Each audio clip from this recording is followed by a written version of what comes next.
Olá, meus queridos alunos, dando continuidade às nossas atividades à distância. Hoje nós vamos fazer aqui um resumo sobre matéria, sistemas, fenômenos químicos e físicos, substâncias simples e compostas e misturas homogêneas e heterogêneas. Matéria. Chamamos de matéria tudo aquilo que tem massa e ocupa um lugar no espaço, como a madeira, o ferro, o vidro são exemplos de matéria. Então, tudo aquilo que tem massa e ocupa um lugar no espaço, nós chamamos de matéria. Uma porção limitada da matéria é chamada de corpo, como, por exemplo, um pedaço da madeira. Então, nós temos que a madeira é a matéria, uma porção limitada dessa matéria nós chamamos de corpo, como um pedaço da madeira. Quando um corpo tem uma forma e uma finalidade, nós chamamos de objeto. Já como nós citamos a madeira como matéria, o pedaço da madeira como corpo, nós podemos citar uma mesa, certo? Feita pela madeira como um objeto, já tem uma forma e uma finalidade, certo? Então, matéria, tudo que tem massa ocupa um lugar no espaço. Uma porção limitada dessa matéria é o corpo. Se tiver uma forma e uma finalidade, passa a ser um objeto. Então, nós temos o exemplo aqui, ó. No texto, um escultor recebe um bloco retangular de mármore e habitualmente transforma na estátua de uma celebridade do cinema. Podemos identificar matéria, corpo e objeto. A partir daí, definir esses três conceitos, certo? Primeiro, matéria é o mármore, tudo que tem massa e ocupa um lugar no espaço. Segundo, corpo, bloco retangular do mármore, porção limitada da matéria que, por sua forma especial, presta-se a um determinado uso. Então, observe bem, o corpo ele é uma porção limitada da matéria. Quando presta um determinado uso, já passa a ser objeto. Então, objeto, a estátua de mármore, que é uma porção limitada da matéria? Não. Então, a alternativa correta é a primeira. Matéria é tudo que tem massa e ocupa um lugar no espaço. Então, vamos ver. A alternativa correta é o item 1. Matéria, tudo que tem massa e ocupa um lugar no espaço. Por que o item 2 está errado? Porque ele diz que é uma porção limitada da matéria. Por que o item 3 está errado? Porque ele diz que o objeto é uma porção limitada da matéria, certo? Então está errado o item 3. E o item 2, porque ele diz que presta para um determinado uso. Então ele inverteu os dois aqui, ó. Beleza? Estados físicos da água, certo? A água nós vimos que ela pode ser encontrada em três estados físicos: sólido, líquido e gasoso. Aí nós temos a transformação, ó, do sólido para o líquido, recebe o nome de fusão. Do líquido para o gasoso, vaporização. Do gasoso para o líquido, liquefação. E do líquido para o sólido, solidificação. Do sólido para o gasoso ou do gasoso para o sólido recebe o nome de sublimação. Então, a água ela pode ser encontrada nesses três estados: sólido, líquido e gasoso. A passagem de um estado para o outro recebe sempre o nome, beleza? Um sistema pode ser isolado, fechado ou aberto, certo? Então, aqui nós temos o exemplo de uma garrafa térmica, certo? Ele é isolado. Por que ele é isolado? Porque não há troca de energia e matéria com o meio ambiente. Então, quando não houver troca de matéria e energia com o meio ambiente, ele é isolado. Fechado. Uma garrafa de Coca-Cola aqui fechada, né? Ele é um sistema fechado. Por quê? Porque há troca de energia sem haver troca da matéria com o objeto. Então, se eu pego uma garrafa de Coca-Cola gelada e coloco sobre uma mesa, ela vai esquentar. Por quê? Porque ela vai absorver energia. Então, há troca de energia sem troca da matéria com o objeto. Então, o sistema é fechado. Quando eu abro a garrafa, sai um ar, certo? Então, é um sistema aberto. Por quê? Porque há troca de energia e matéria com o meio ambiente, beleza? Então, ao abrir, certo? A garrafa de Coca-Cola vai sair o gás, certo? Então, vai haver troca de energia e matéria com o meio ambiente. Então, nós temos três sistemas: o isolado, fechado, aberto. Quando é que ele é isolado? Quando não há troca de energia e matéria com o meio ambiente. Quando é que ele é fechado? Quando há troca de energia sem haver troca de matéria com o ambiente. Quando é que ele é aberto? Quando há troca de energia e matéria com o ambiente. Fenômenos químicos e físicos. O que vem a ser o fenômeno químico? São aqueles que alteram a estrutura da matéria e não pode ser reversível. Como, por exemplo, a queima do papel, certo? Ao queimar o papel, eu não posso reverter o processo. Não tem como eu fazer a cinza virar papel novamente. Então, nesse caso aí, ele alterou a estrutura da matéria e não pode ser reversível. Fenômeno químico. Quando é que ele é físico? São aqueles que alteram a estrutura da matéria e podem ser o quê? Reversível.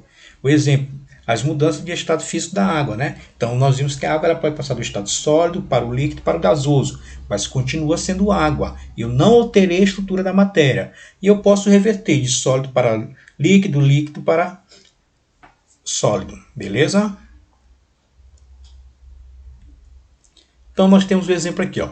Classifique os fenômenos abaixo em fenômeno físico ou químico. Letra A produção de plástico a partir do petróleo. É um fenômeno que? Químico, não tem como nós reverter o processo. Letra B, a fabricação de fio de cobre a partir de uma barra de cobre. Beleza, nós podemos derreter e fazer o processo contrário, então o fenômeno é físico. Letra C, a fabricação da coalhada a partir do leite. Então, fenômeno químico, porque nós não temos como reverter o processo. E a letra D é a formação do ovário. O que é a formação do ovário? Aquelas cutículas que caem durante a noite, o serenozinho da noite. Então, durante o dia ele evapora, à noite ele condensa, certo? Então, nesse caso aqui, o fenômeno é físico, porque tem como nós revertermos o processo. Então, químico, ele altera a estrutura da matéria e nós não podemos reverter. Físico, não altera a estrutura da matéria e nós podemos fazer o procedimento inverso. Tranquilos? Substâncias. Temos três tipos de substâncias: simples, compostas e alotropia. Substâncias simples são aquelas formadas por apenas um elemento químico. Não importa a quantidade do elemento. Se tiver apenas um elemento químico, a substância é simples. O que representa um elemento químico? Uma letra maiúscula, né? Então aqui eu tenho 2 hidrogênios, 2 oxigênios e 3 oxigênios. E tenho 8 enxofre. Então não importa a quantidade do elemento. Se tiver apenas um elemento químico, substância simples. Substância composta são aquelas formadas por 2 ou mais elementos químicos. Então já passo a ter mais de um elemento químico. Então aqui eu tenho substâncias compostas, Ca, CO3. São 3 elementos. O Ca é o cálcio, o C o carbono e o oxigênio, certo? Então 3 elementos então formam a substância composta. E a alotropia, quando é que ocorre? Ocorre quando o mesmo elemento químico forma 2 substâncias simples diferentes. Então, o mesmo elemento químico ele forma 2 substâncias simples diferentes. Então, no exemplo aqui eu tenho o O2 e o O3. O O2 é o gás oxigênio, nós usamos na respiração.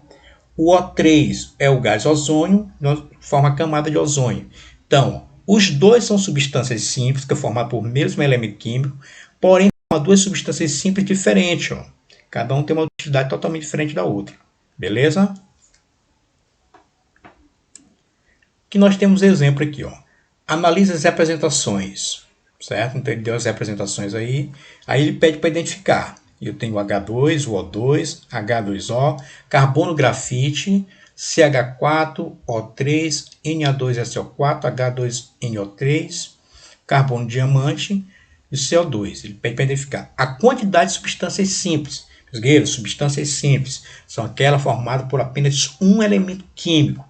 Então, nós temos 5 substâncias simples. Quais são as 5? H2, o O2, o carbono grafite, o O3 e o carbono diamante. Então, todos eles aí são substâncias simples, formadas por apenas um elemento químico. B. A quantidade de substâncias compostas. Também temos 5 substâncias compostas. Quem são elas? Formadas por 2 ou mais elementos químicos. H2O, CH4, Na2SO4, HNO3 e o CO2. São substâncias compostas. Aí ele pergunta, onde ocorre a alotropia? Certo? Ocorre no O2 e no O3, que nós acabamos de ver, que é o gás oxigênio e o gás ozônio, mesmo elemento formando 2 substâncias simples diferentes, e no carbono grafite com carbono diamante, o mesmo elemento formando 2 substâncias simples diferentes. Beleza? Então nós vimos aí substâncias simples, compostas e alotropia. Misturas.